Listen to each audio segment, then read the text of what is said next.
As a new feature for specific Patreon supporters, I'll be taking a look back at requested albums by patrons, so long as they aren't flat out awful or a product of Fred Durst. These will be album reviews like I do for every current weekly release album, with maybe a little more focus on my experience with that album. The first album to be talked about is arguably the most listened to and definable Muse album, Black Holes and Revelations. This album was released back in 2006 after the very successful Absolution. The difference in Black Holes and Revelations is that it was a bit of a style change from their previous works. Muse stated that the album was influenced by the stylings of Depeche Mode and Sly and the Family Stone. This album was recorded between France and New York, and part of it was even recorded in the same studio that Pink Floyd's The Wall was worked on. As many people are aware of Black Holes and Revelations, I will skip most of the backstory and simply continue on with saying that this album from Muse is my favorite in their discography. While I liked Absolution and really enjoyed The Second Law, Black Holes and Revelations was an enormous atmosphere of music and truly felt like an experience as opposed to a track list. I first heard about the new album by hearing Knights of Cydonia on the radio. It instantly got my attention and made me want to purchase the album without even knowing what else was on the record.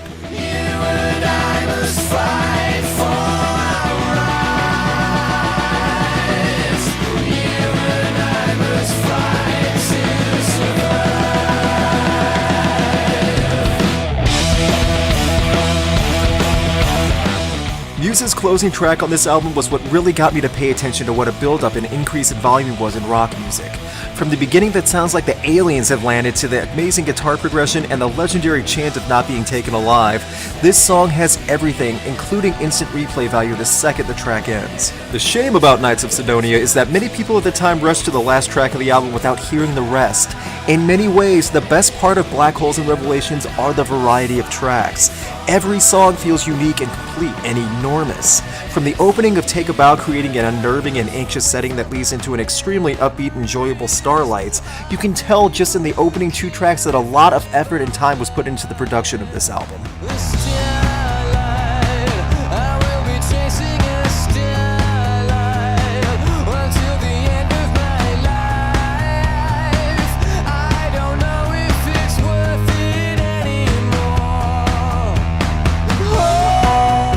Songs like Starlight and Supermassive Black Hole have this incredibly positive energy.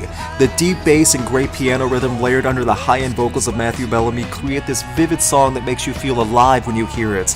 These songs don't stall or feel like they are being stretched. They have a great walking rhythm and pace. In many ways, songs like Starlight and Supermassive Black Hole, while different, still share many qualities. They have a positive energy like I said, but they also incorporate many creative elements throughout the track. For instance, Supermassive Black Hole has several repeated rhythms played at different times. Bellamy's vocals are showcased in both his rasping and higher pitched forms, and the electronic effects contribute to the song as opposed to overtaking it.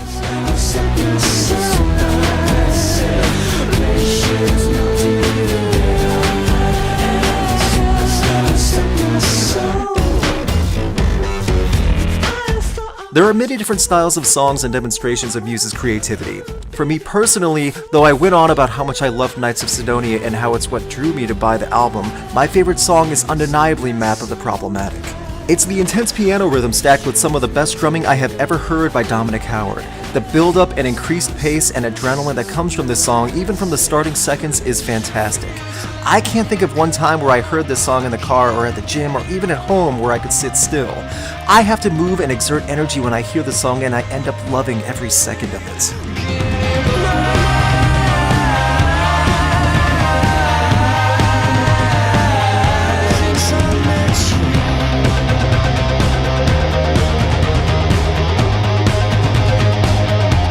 I could go on about other tracks like the gorgeous Invincible and the guitar-heavy Assassin, but then again, I could also talk about Muse until I'm blue in the face. The only thing more impressive than their discography is that they have remained together for over 2 decades. It's proof that when people are connected and share a passion, their quote, work isn't a job at all. It's a love.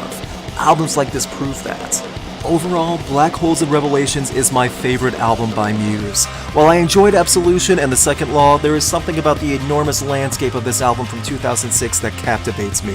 If you have never purchased a Muse album or are unfamiliar with their work, I can't recommend this album enough as a starting point. Hey guys, thanks for watching and supporting the show. This video was made as a Patreon reward for a monthly pledge given last month. If you'd like to support me on Patreon, you can check out the YouTube card or the link in the description. Every dollar helps. Thanks again, and as always, please subscribe and follow me on Twitter and Instagram @RockedReviews.